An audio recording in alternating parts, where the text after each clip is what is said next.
Bonjour à tous, aujourd'hui je vous propose de réaliser un tissage en papier. Pour réaliser ce projet, vous aurez besoin de papier ou carton et de ciseaux. Mais avant, parlons un petit peu de l'histoire du tissage. L'invention du tissage remonte fort probablement à l'époque de la préhistoire. En effet, des traces de tissu ont été retrouvées sur des poteries anciennes qui nous prouvent que l'homme a inventé le tissage il y a fort longtemps. Les historiens supposent que les hommes et les femmes de la préhistoire auraient d'abord tissé avec des brins d'herbe, des cordes ou des ficelles pour la pêche ou la chasse. Ils auraient ensuite tissé des paniers à l'aide de brins d'herbe aussi, pour finalement tisser de la fibre pour fabriquer des tissus. Moins 3000 ans avant Jésus-Christ, l'invention de métiers à tisser rudimentaires faits de branches facilitera la fabrication du tissu. Et ce n'est que vers 1745 que le métier à tisser mécanique tel qu'on le connaît aujourd'hui sera inventé. Le métier à tisser est encore utilisé aujourd'hui de manière industrielle. Ce sont des machines à tisser que vous pouvez voir ici. Maintenant, je vais vous expliquer les bases du tissage. Pour tisser, il faut utiliser un fil de chaîne qui est vertical et un fil de trame qui est horizontal. Le fil de chaîne est fixe, c'est le fil de trame qui effectue le mouvement. Il doit être passé par-dessus, par-dessous, par-dessus et par-dessous et ainsi de suite. Ce long travail peut se faire avec un métier à tisser avec des fils, mais dans cette vidéo, je vous propose d'apprendre à tisser avec du papier.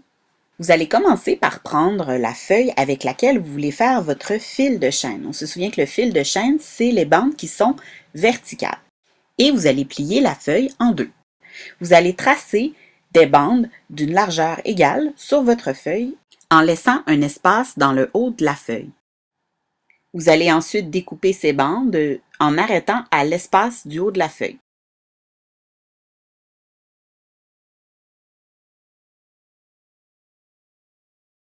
Avec une autre feuille de papier, idéalement d'une couleur qui contraste avec la première, vous allez tracer des bandes de la même grandeur que les bandes que vous avez faites pour votre fil de chaîne.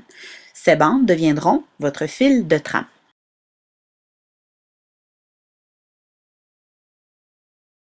C'est ici que vous allez commencer à tisser.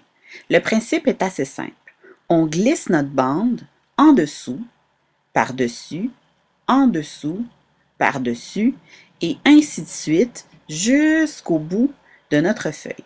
On vient ensuite bien placer notre bande en la glissant pour s'assurer qu'elle est à la bonne place. Pour créer l'effet de tissage, la deuxième bande devra être installée à l'opposé de la première. C'est-à-dire, on va commencer par passer par-dessus, ensuite par en dessous, par-dessus, par en dessous pour former ce qu'on appelle un damier. Et on continuera comme ça jusqu'à la fin de la feuille.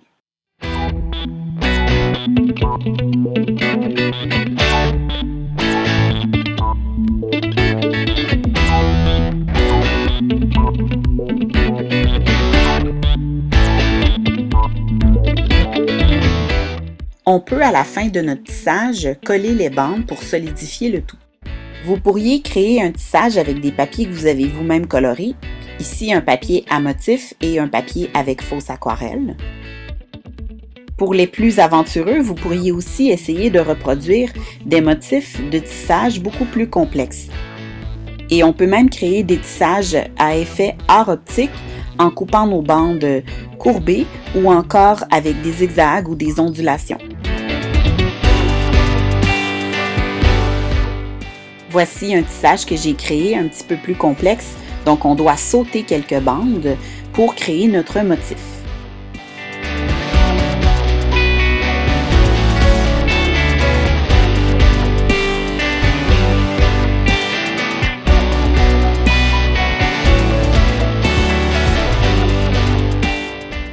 Et voilà, j'espère que vous avez aimé cette vidéo. À bientôt!